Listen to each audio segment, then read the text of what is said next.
Everyone, start करते हैं class 10 का चैप्टर नंबर 6 ट्राइंगल्स। इसमें थियरम 6.3 करने वाले हैं। तो सबसे पहले मैं रिकैप करा देती हूँ सिमिलरिटीज ऑफ ट्राइंगल क्या होता है, कब हम किसी दो ट्राइंगल को सिमिलर बोलते हैं। तो पहली कंडीशन है their corresponding angles are equal, मतलब उनके जो करस्पॉन्डिंग एंगल्स हैं वो कैसे होने चाहिए, इक्वल होने चाहिए। Their corresponding sides are in the same ratio, और उनकी जो करस्पॉन्डिंग साइड्स है वो कैसी होनी चाहिए, सेम रेशियो में होनी चाहिए। दैट इज, अगर मैं बात करूँ जैसे यहाँ पे मैंने लिया हुआ है दो triangle, triangle A B C and triangle D E F. कब मैं इन दोनों ट्राइंगल को सिमिलर बोल सकती हूँ, जब इनके करस्पॉन्डिंग एंगल्स मीन्स कि एंगल ए ये बराबर होगा एंगल डी के करस्पॉन्डिंग एंगल्स, एंगल बी ये बराबर होगा एंगल ई के, एंड एंगल सी ये बराबर होगा एंगल एफ के। अगर ऐसा है, और दूसरी चीज़ चेक करेंगे कि इनका जो रेशियो ए बी से डी ई का रेशियो और ए सी से डी एफ का रेशियो एंड बी सी से ई एफ का रेशियो, अगर ये रेशियो तीनों रेशियो बराबर हैं तो हम बोल सकते हैं कि दोनों ट्राइंगल, जो ट्राइंगल ए बी सी है और ट्राइंगल डी ई एफ है, ये दोनों ट्राइंगल कैसे हैं, सिमिलर हैं। और इनके लिखने का तरीका कैसे होता है, कैसे हम इसको डिनोट करते हैं। ट्राइंगल ए बी सी हम ऐसा ये साइन बनाते हैं, ये होता है कि जो सिमिलर है, सिमिलरिटी की साइन है। ट्राइंगल डी ई एफ हम ऐसा इसको रीड करेंगे, triangle A B C is similar to triangle D E F.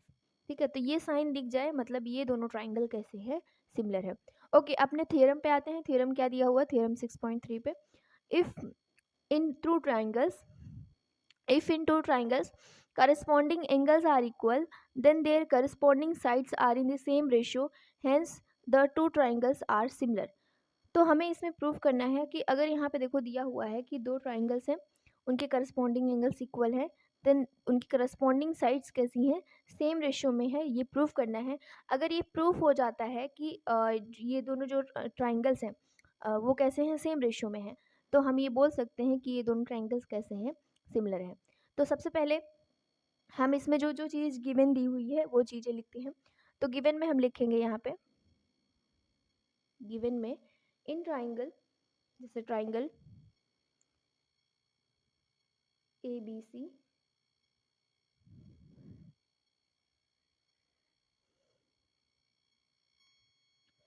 यहाँ पे ट्राइंगल ए बी सी दिया हुआ है एंड दूसरा ट्राइंगल दिया हुआ है डी ई एफ।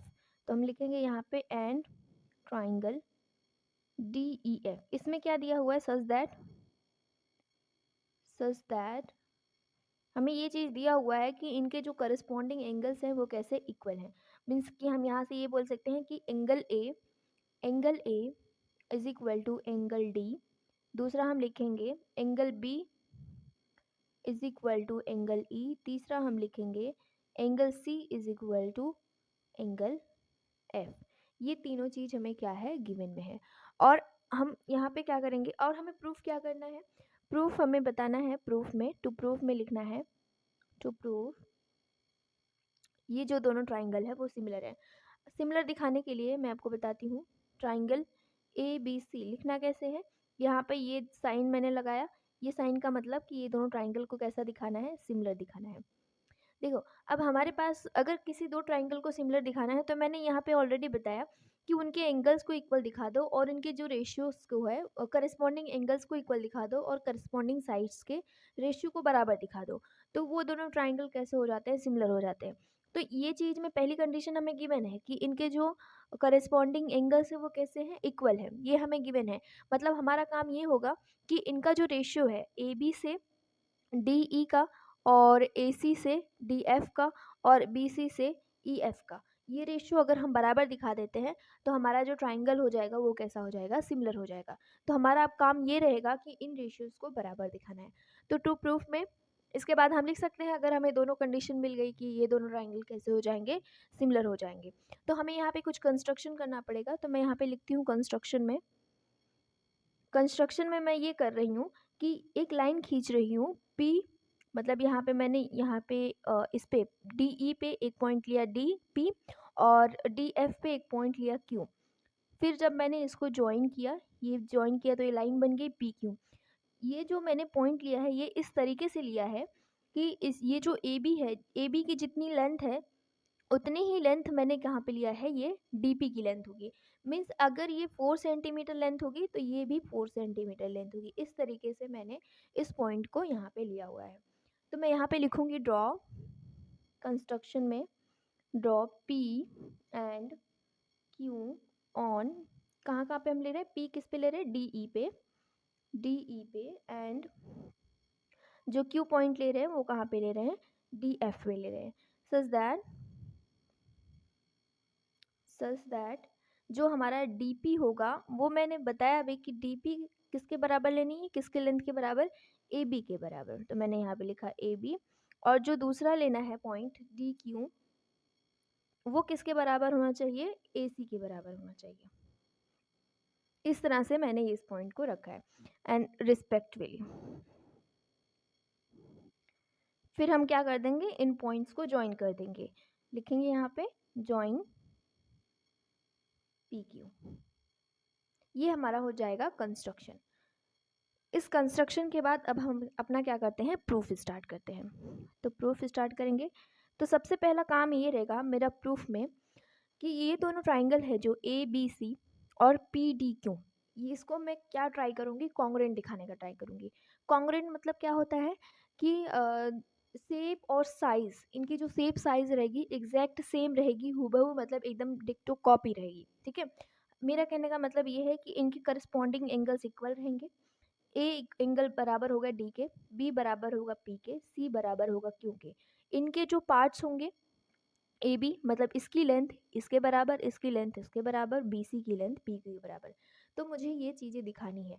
तो मैं यहाँ पे बहुत सारे क्राइटेरिया थे जो हमने पढ़ा हुआ है पिछली क्लासेस में, जो हम क्या दिखाते हैं, दो ट्राइंगल कब कॉन्ग्रुएंट होते हैं।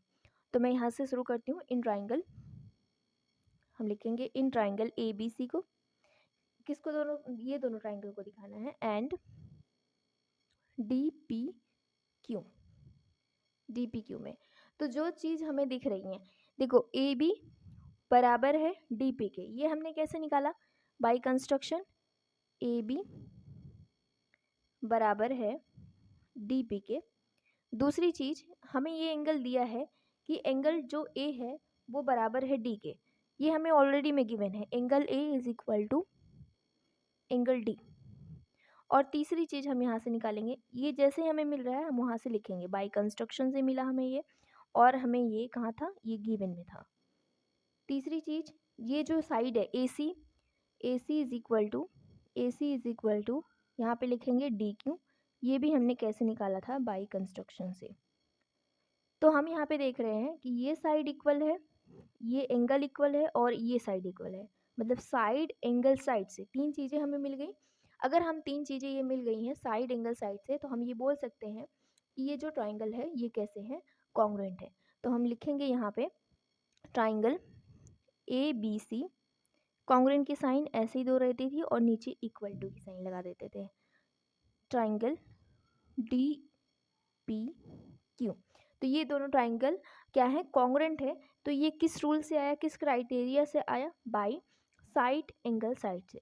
तो बाकी जितने भी करस्पॉन्डिंग पार्ट होंगे, मीन्स कि हमने सिर्फ इतना ही तीन निकाला था, तो बाकी सारे करस्पॉन्डिंग पार्ट्स कैसे हो जाएंगे, इक्वल हो जाएंगे। मीन्स अब हम यहाँ से ये चीज़ बोल सकते हैं कि जो एंगल पी है, एंगल बी ये बराबर होगा एंगल पी के, हम यहाँ पे लिख सकते हैं। ये मैंने निकाला बाई सीपीटी से, बाई सीपीसीटी से, मतलब करस्पॉन्डिंग पार्ट से। लेकिन हमें ये दिया हुआ है, बट हमने यहाँ देखा कि एंगल बी जो है, एंगल बी वो बराबर है एंगल ई के, ये हमें गिवन में है। तो यहाँ से ये चीज़ निकल के आई कि अगर ये एंगल इसके बराबर है, एंगल बी इसके बराबर है, मीन्स ये दोनों एंगल भी कैसे हो जाएंगे, बराबर हो जाएंगे। तो हम यहाँ से लिख सकते हैं, सिंस जो हमारा एंगल है एंगल पी वो बराबर होगा एंगल ई के। अगर हमारा एंगल पी एंगल ई के बराबर हो गया, हम यहाँ पे देख रहे हैं एंगल पी एंगल ई के बराबर हो गया, तो ये एंगल कैसे हैं, मीन्स कि ये लाइन कैसी होगी, ये दोनों लाइंस कैसी होंगी, पैरेलल होंगी, जो कि हमने पिछले वीडियोस में पढ़े हुए हैं कि अगर इनके करस्पॉन्डिंग पार्ट, देखो करस्पॉन्डिंग एंगल्स कैसे हैं, इक्वल हैं, मतलब ये लाइन ट्रांसवर्सल हो जाएगी और ये दोनों लाइन कैसी हो जाएंगी, पैरेलल हो जाएंगी। तभी ये दोनों एंगल कैसे हैं, इक्वल हैं। ओके, हमने ये चीज़ निकाल दिया कि एंगल बी बराबर angle P is equal to angle E. Means कि जो एंगल पी है वो बराबर हो गया एंगल पी, वो बराबर हो गया एंगल ई के।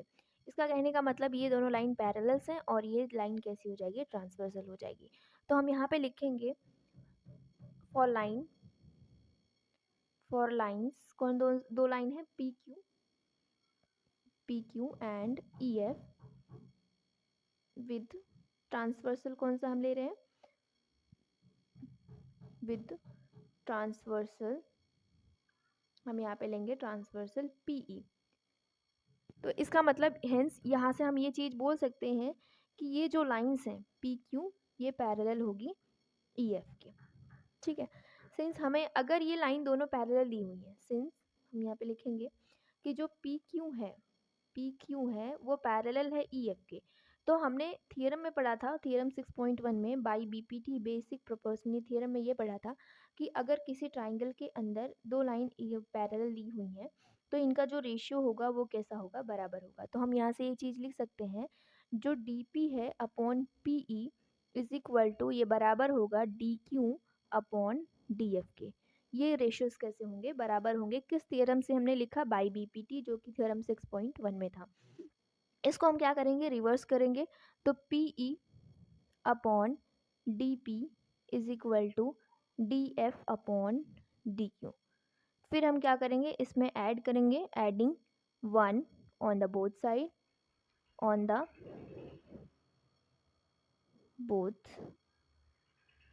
साइड, दोनों साइड में हम क्या ऐड करेंगे, 1 ऐड करेंगे, plus 1 is equal to D F upon D Q plus 1। अब यहाँ पे ऐड करने के बाद P E plus D P इस साइड जाएगा, क्रॉस मल्टीप्लिकेशन करेंगे, नीचे हो जाएगा D P is equal to D F plus, ये क्रॉस मल्टीप्लिकेशन करेंगे, डी क्यू अपॉन हो जाएगा डी क्यू। अब हम जानते हैं कि अगर मैं इसको जोड़ूँ P E upon D P तो ओवरऑल क्या बन के आ रहा है, डी ई बन के आ रहा है। तो हम लिख सकते हैं यहाँ पे D E upon D P. ऐसे ही डी एफ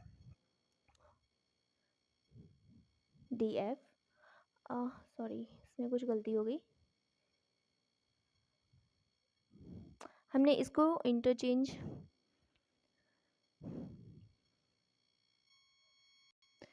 ओके यहाँ पे डी एफ डी क्यू है, यहाँ पे रेशियो जो लिया था हमने डी क्यू क्यू एफ है, यहाँ पे ये रेशियो कैसा है, क्यू एफ। तो मतलब यहाँ पे आएगा क्यू एफ, यहाँ पे भी आएगा क्यू एफ और यहाँ पे भी आएगा क्यू एफ। अब देखो यहाँ पे Q F plus D Q, ये किसके बराबर हो गया, डी एफ के बराबर हो गया। तो हम यहाँ से लिखेंगे D F upon D Q. अब देखो हमने कंस्ट्रक्शन से ये चीज़ निकाली थी, जो बाई कंस्ट्रक्शन से ये चीज़ हमने निकाली थी कि जो डी पी था वो बराबर था ए बी के, एंड जो डी क्यू था वो बराबर था ए सी के। तो हम बस क्या करेंगे, इस इक्वेशंस में जो हमारा इक्वेशन निकल के आया है, इस इक्वेशन में हम उसकी वैल्यू पुट करेंगे। तो यहाँ से हम लिखेंगे डी ई हो जाएगा अपॉन डी पी की जगह पे हम लिख देंगे A B is equal to D F upon D Q की जगह लिख देंगे हम ए सी। ठीक है, ये चीज़ हमें निकल के आई। अब इसको हम क्या कर देंगे, जस्ट रिवर्स कर देंगे, A B upon D E is equal to A C upon D F. Similarly इसी तरीके से हम ये चीज़ निकालेंगे, सिमिलरली जैसे इसमें हमने रिलेशन निकाला, इनका जो रेशियो निकाला, उसी तरीके से हम ये निकालेंगे, जो हमारा A B upon D E ये बराबर हो जाएगा, हमने किसका निकाल दिया, ए सी का निकाल दिया, बच किसका रहा है, बी सी का। तो हम इसी तरीके से B C upon E F निकाल लेंगे, क्योंकि ये जो बी सी होगा ये पैरेलल होगा, B C upon E F निकल के आएगा। अब देखो इन दोनों इक्वेशन से, ये वाला इक्वेशन और ये वाला इक्वेशन, इन दोनों इक्वेशन से हम एक चीज़ लिख सकते हैं, ठीक है, इन दोनों इक्वेशन से A B upon D E, A B upon D E, मतलब ये फ्रॉम, मैं इसको 1 ही मान लेती हूँ, 1 एंड 2, फ्रॉम 1 एंड 2 से ये जो निकल के आएगा, देखो A B upon D E ये किसके बराबर है, A B C upon E F के और A B upon D E किसके बराबर है और A C upon D F के। मीन्स ये तीनों कैसे हो जाएंगे, बराबर हो जाएंगे। और यही रेशियो हमें क्या करना था, प्रूव करना था। अगर ये निकल के आता है देयरफॉर हम यहाँ से ये चीज़ बोल सकते हैं कि जो ए बी सी था ट्राइंगल वो कॉन्ग्रेंट होगा ट्राइंगल डी ई सॉरी सिमिलर होगा ट्राइंगल डी ई एफ के। यही हमें क्या करना था, प्रूव करना था।